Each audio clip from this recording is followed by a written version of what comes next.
Sir Hindi तो पढ़ लेते हैं लेकिन जैसे संस्कृत का किताब खोलते हैं ना सर, समझ में नहीं आता, लंबा लंबा रहता है, तगड़ा तगड़ा रहता है सर।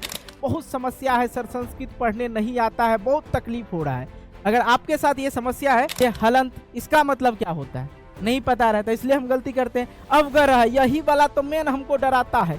विसर्ग लगा हुआ है, ठीक है, तो इसको क्या पढ़ेंगे, इसको क्या पढ़ेंगे बताओ।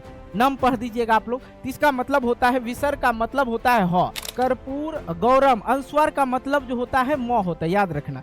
नमस्कार बच्चा पार्टी, क्या हालचाल, एकदम स्वस्थ हो, मस्त हो, जबरदस्त हो। मैं आर्यन सर और आप लोग का स्वागत करते हैं बिहार बोर्ड वाला पे। बच्चा आज का जो क्लास होने वाला है एकदम शानदार होने वाला है, जानदार होने वाला है। क्यों? क्योंकि आज हम आपको बताएंगे कि संस्कृत कैसे पढ़े। बहुत सारे बच्चे ने कमेंट भड़ भड़ के किए थे, सर एक बार सर बता दीजिए संस्कृत कैसे पढ़े। सर हिंदी तो पढ़ लेते हैं लेकिन जैसे संस्कृत का किताब खोलते हैं ना सर, समझ में नहीं आता, लंबा लंबा रहता है, तगड़ा तगड़ा रहता है सर, नहीं हो पाता है। यहाँ तक कि शादी विवाह में जाते हैं सर, लड़का लड़की के हाथ में हाथ धरवा देते हैं पंडित जी, लेकिन वो मंत्र पढ़ते रहता है, लेकिन कहता तुम दोनों भी साथ में बोलना। एक बार भी नहीं, दोनों का लिप उठता है, होठ नहीं उठता है।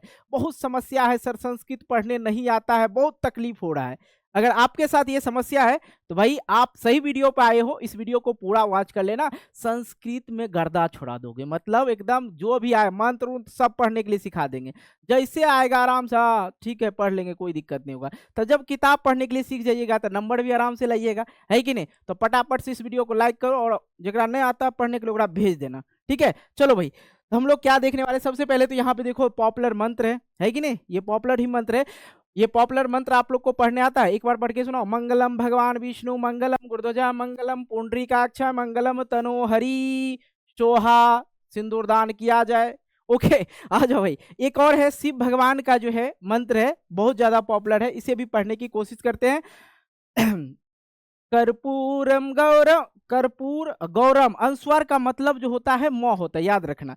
कर ये जो है इसका मतलब हुआ रो कर्पूर, क्या है, कर्पूर गौरम करुणावतारम संसार सारम भुजगेंद्रहारम सदा वसंतम हृदयारविंदे भवम भवानी सहितम नमामि। इस तरह से हमने पढ़ लिया क्योंकि हमें पढ़ने आ रहा है। लेकिन आपको जो प्रॉब्लम हो रही, समस्या हो रही है, क्यों हो रही है आपको पता है?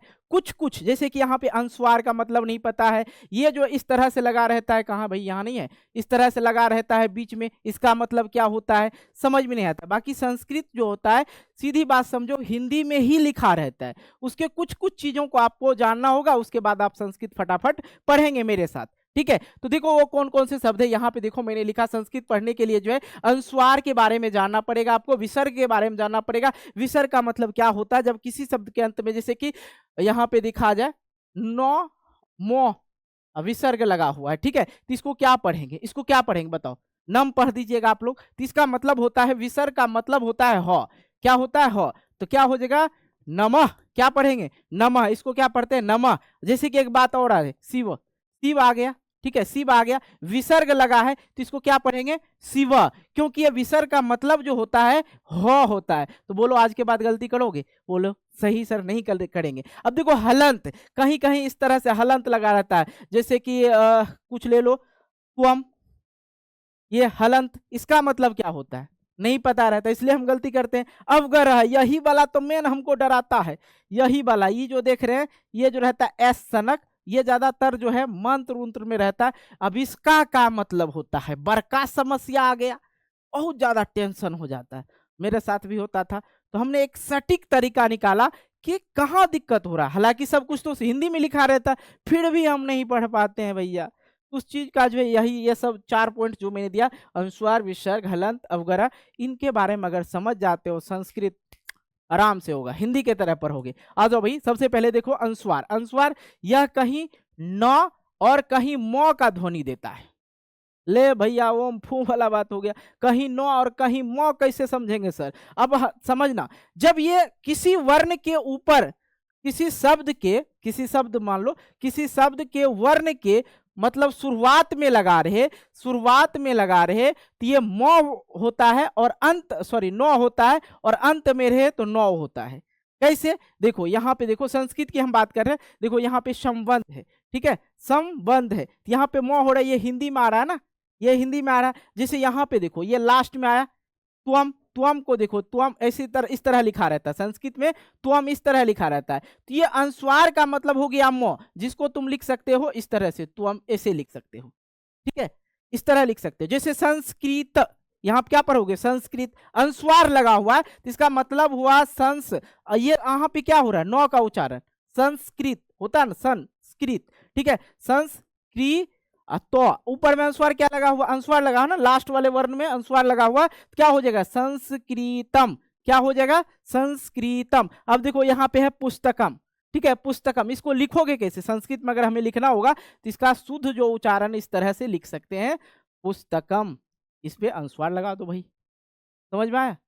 ज्यादातर कहीं कहीं देखो यहाँ पे क्या है, नौ का उच्चारण दे रहा है, और यहाँ पे हमेशा, हमेशा याद रखना, जब अंत में ही ज्यादातर संस्कृत में मिलेगा, अंत में जो है अनुस्वार लगा रहे किसी वर्ण के ऊपर, तो उसका मतलब होता है वो म का उच्चारण ध्वनि देता है, ठीक है। तो आप लोग समझ गए, इसको क्या पढ़ेंगे, त्वम, संस्कृतम, पुस्तकम, पुस्तकम। अगर हम लोग यहाँ पे और भी कुछ दे देंगे, विद्यालयम, ठीक है, ले लो भैया, विद्यालयम, ठीक है, विद्यालयम। तो इसके अनुस्वार, इसको हम ऐसे भी लिख सकते हैं, विद्यालयम, ठीक है, इस तरह से लिख सकते हैं, विद्यालयम हो गया, विद्यालयम, ठीक है, लयम, म लगा दो, विद्यालम, लम हो गया जी, अच्छा चलो समझ लेना आप लोग, ठीक है। अनुस्वार जो विद्यालयम होता है, विद्यालयम, पुस्तकम, पाठम, ये सब चीजें, ये चीज समझ गए। कहीं कोई दिक्कत हुआ आप लोग को समझने में तो एक बार कमेंट जरूर करना। आगे हम लोग देखते हैं,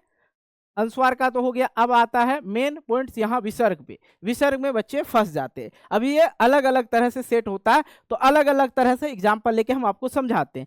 जैसे कि अगर मैं बात करूं, सिर्फ यहाँ पे केशव लिखा हुआ, इसके साथ देखो ये जो लास्ट वाला वर्ण है वो है, क्या है, वो है, और वह में किसी भी प्रकार का कुछ नहीं जुड़ा हुआ है, तो ये सिर्फ ह का उच्चारण देगा, जिसको हम लोग पढ़ेंगे केशव। क्या पढ़ेंगे, अगर हमको इसको पढ़ना है तो क्या पढ़ेंगे, अगर इसको पूरा हम लिख देते हैं ताकि आप लोग समझेंगे, केशव, केशव।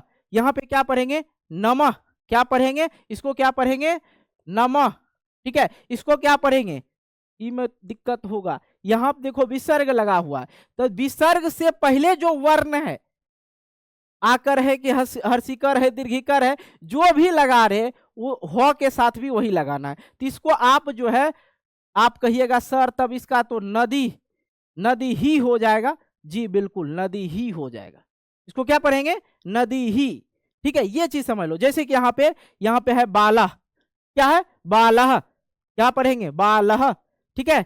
मती, यहाँ पे क्या है, मती, लेकिन इसको हम संस्कृत में पढ़ेंगे, ठीक है। यहाँ पे देखो विसर्ग लगा हुआ है ना, मती ही, क्या पढ़ेंगे, मती ही, क्योंकि विसर्ग जो है उसके पहले जो वर्ण है उसका तो हर्षिकर है, सीधे हर्षिकर है लगा हुआ, तो इसका मतलब ह के साथ भी हर्षिकर लगाएंगे तो मतलब मती ही।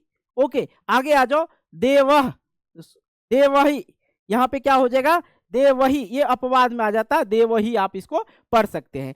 तो जिस प्रकार से एक ही शब्द हम बोलना चाहेंगे, जो लास्ट, किसी शब्द के लास्ट वाला जो वर्ण है वो किस फॉर्म में, आकर में है, हर्षिकर में है, दीर्घिकर में है, जिस फॉर्म में रहेगा उसी प्रकार से आप विसर्ग का भी उच्चारण करेंगे। जैसे कुछ नहीं है, सिर्फ है वो, तो क्या बोले यहाँ पे, केशव, ठीक है, नमः तो नमः, ठीक है। यहाँ पे देखो द्वदीर्घिकर है तो नदी ही बोलेंगे, क्या बोलेंगे, इसके साथ भी हर्षिकर लगाएंगे, ठीक है, दीर्घिकर लगाएंगे, जहां जिस तरह से रहेगा उसी तरह से हम लगाएंगे। बोलो समझ में आया। आगे बढ़ जाओ बच्चा, आगे बढ़ जाओ। हलंत, हलंत जो होता है इस चिन्ह का अर्थ होता है यहाँ कोई स्वर नहीं है, अर्थात यह आधा है, सिर्फ यहाँ पे जैसे मो के साथ हम लोग बोलते हैं ना, मो, ओ भी आता है, लेकिन जिस अगर मो में हलंत लगा हुआ है या तो में हलंत लगा हुआ है तो इसका मतलब ओ का उच्चारण हमें नहीं करना है, मो तक ही रहने देना, ओ नहीं बोलना है। जैसे बोलो चक्रम, आ रहा है, ओ नहीं आ रहा, चक्रम नहीं आता है। जैसे रामात, रामात, यहीं पे तो पे ही खत्म कर दो, तो के साथ ओ नहीं बोलो। जैसे अगर हम ओ बोलेंगे तो बोलेंगे तो, ठीक है, क्या बोलेंगे, तो यहाँ क्या है, चक्रम, डायरेक्ट मो पे ही खत्म कर देना है कहानी। क्या होता है, हलंत जो होता है उसमें जो है कोई स्वर नहीं आता, हलंत का मतलब। ओके, आगे आ जाओ। यह चिन्ह अ का सबसे छोटा रूप होता है और इसकी ध्वनि अ के तरह आती है, अ के तरह आती है, लेकिन न के बराबर। ठीक है, न के बराबर। अब सीधी सरपट सी बात समझो, ठीक है, सीधा सा बात समझो, ये हुआ अवगरह। ठीक है, और ये जो है ज्यादातर मंत्र में लगा होता है, और जहां लगा रहे वहां पे थोड़ा ज्यादा साउंड लेना है, थोड़ा सा। जैसे कि हम बोलते हैं, इसका अच्छा उदाहरण लिए हैं, ओम जी कैसे बोलते हैं, ओम बोलो, ओम, इसमें समय लग रहा है ना, इसमें समय लग जाता, ओ के बाद जो है समय लगता, ओम ओम। ठीक है, तो इसमें समय लग रहा है, यही चीज समझो। उसके बाद है यहाँ पे, देखो यहाँ पे एक और शब्द दे दिए, मनोभिरामम, मनोभिरामम।